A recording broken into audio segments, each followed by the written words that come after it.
Thank you very much. Good morning, ladies and gentlemen. Thank you for a very welcome respite from the world of Westminster at the moment, and an opportunity to talk about something else.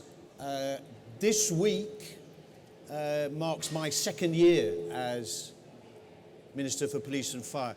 That is a political record because the average tenure before has been around 9 months. So that doesn't mean I know anything about policing or the fire service, but I know a little enough to be dangerous. I certainly don't know a great deal about technology, but what I am very, very clear about is that when I look at the challenges facing our emergency service, and if I may focus particularly on law enforcement and the police, for me the technology piece is now very, very pressing.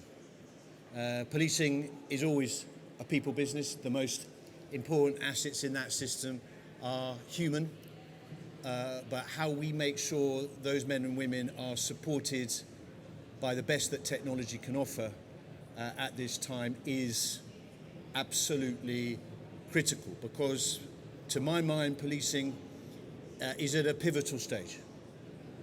The demands are well known. These are increasing demand on a smaller system, but what is less well known to the public is that demand on them has changed. The job is different. What they are policing is different. It's infinitely more complex. And of course, underlying this, the context is one that we're all living at a time of accelerating change in terms of what technology makes possible for good and evil. And we can rely on the criminals staying on top of the curve. Our role, our responsibility as the state is to make sure that the men and women that protect us are not behind the curve. And if the frank truth is that that's where they feel.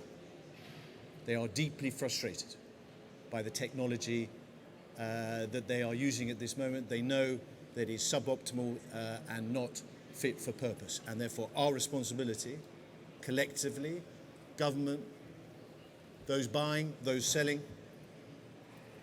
our challenge is to be a lot smarter in how we work together in order to be able to deliver to those police officers, those firefighters, those ambulance workers, the technology that can make that bit of extra difference to them in their role. And this is a challenge. I'll be very frank, be very candid. It's a challenge for government because we are ponderous.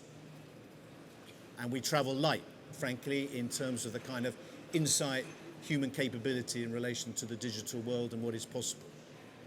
The other challenge, of course, is that both in police and fire, which is what I know best, we're dealing with a very fragmented market of buyers, a very fragmented market of arguably too many people doing their own things with insufficient knowledge of what they're doing, why they're buying, what they're buying it for, and not enough thought as to how what they're buying, what they're upgrading fits with the rest of the system. Because one of the biggest frustrations from the human beings that we're trying to support is that the systems do not talk to each other.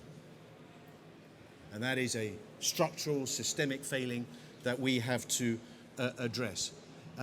But like you, I see enormous opportunities. So let me humanize this.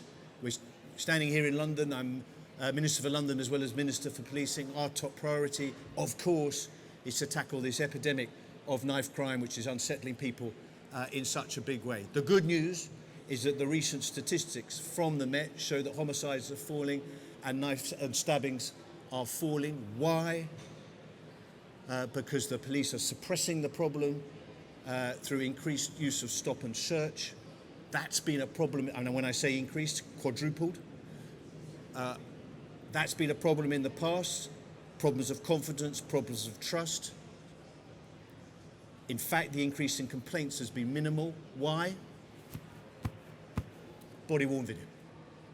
The game changer in terms of that critical human interaction at that point of maximum sensitivity, and the police officers love it. I spend a lot of time talking to frontline officers. It's occupational therapy for them. They get a chance to download all their frustrations and play that famous police tune of how the job has got worse over the years. And but I always, at the end, say, okay, tell me what's good. And invariably they point to the tablets or the mobile devices on the table in front of them saying, that's made a difference. Because obviously police officers Same goes for firefighters. Want to use their time as smartly as possible, and they are as frustrated as anyone in how much time they waste having going back to the station or filling that form. They want to be able to work in a mobile way. They get frustrated when they get given the wrong technology, the wrong tablets, but they know that is the direction of travel and they want it.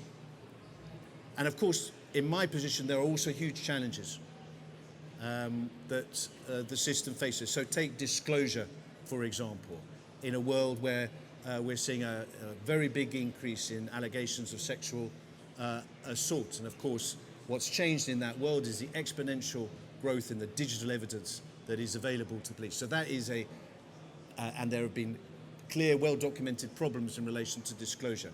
And of course, a very big challenge in terms of the technology solution to help the police search data faster, find the critical data faster, redact in a more efficient way.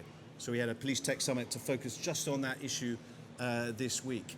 Other challenges, taking the public with us on some of the advanced biometrics, the new technology that the police quite rightly want to use. We want to support them in using live facial recognition technology would be the best example of that. Questions in Parliament this week to me about how we build and maintain public confidence in the police use of that technology. Those checks and balances, that public confidence, absolutely critical. We've got to take the public with us in terms of how we encourage the police to use these new technologies. So, big opportunities, big challenges.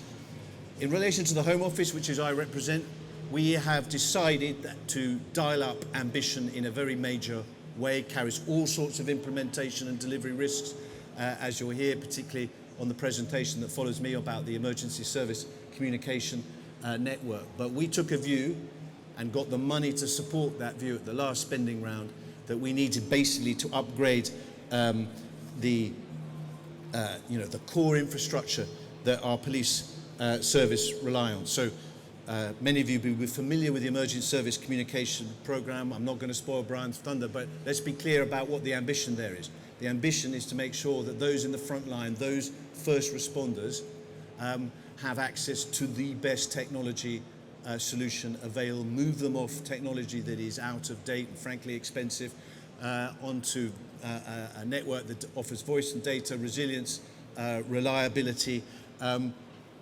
First country in the world, I understand, to try and attempt this massively ambitious program, but I understand other countries are now following this. Feels like the right direction of travel. Have we had to change things? Yeah, oh yes. Are some of the benefits delayed? Are the costs high? Yes. Am I happy about that? No. Are the benefits still there? Absolutely. And we will continue on that path, and you'll hear from Brian.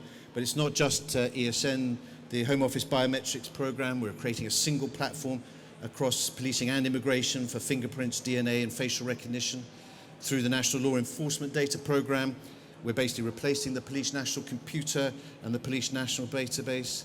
Through the National ANPR system, we're creating a single national system for law enforcement and a range of other national agencies, replacing 36 different local systems. The Child Abuse Image Database, where we're already identifying many more victims of abuse and dramatically increasing the speed at which officers can scan and categorize images, and I should add, thereby reducing the burden on their welfare looking at those terrible images. And in effect, ladies and gentlemen, what we are doing is we are replacing all the critical national systems for policing at the same time.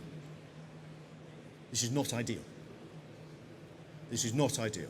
But we feel driven by a sense of growing technical obsolescence, which we can't ignore, commercial considerations that we can't ignore, major operational benefits that we can't ignore. And that leads us to believe that this is a time for unprecedented set of ambition in terms of these programs.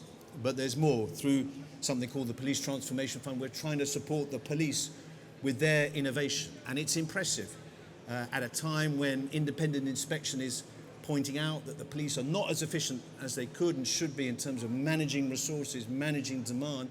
Go down to Avon and Somerset, or go up to Birmingham and watch what West Midlands are doing, the buzz that they're creating in terms of using data in a smarter way to get better information to their officers and to explore the way in which smart management of data can help predict demand. We're at the foothills of that journey, but this is exciting and we're supporting. For us as the members of the public, being able to contact the emergency services in a reliable way, in a convenient way, in a modern way is absolutely critical. And with the advent of the single online police home, that is going to be transformed. But there's another challenge for us all: government, the police, the fire service, suppliers, those in the procurement business. This requires investment.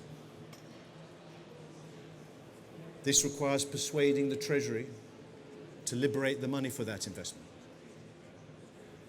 Not least to help the police and the other systems move off their legacy systems, which are suboptimal. We need to make a case. We will be making a case to a cynical audience because the past is not glorious. It is, the way in which the police, the Home Office, have worked in the past to develop, build, procure the technology that is needed has been heavily criticised, and quite rightly. We have to get our act together to show that we have learned from the past, that we have a collective strategic vision of what we are trying to work towards, that each force has a plan to deliver to that vision, and that we can demonstrate that through our different approach to procurement, more collective, a clearer framework of standards, a greater commitment to interoperability, that we have learned from the past. Otherwise, I cannot be sure that I or my successors will be able to secure the kind of investment that I think is going to be necessary to deliver this critical prize, ladies and gentlemen, this absolutely critical prize, which at this pivotal point in terms of our emergency services and how we support them in meeting the demand that is on them, how we support them to support the officers in the front line. We've got to be sure that they have the access to the best technology available, that we have a system that is thinking ahead as to what is coming down the track and not entirely focused on what is in front of us, and that we are smart in investing in the human capability to support that technology.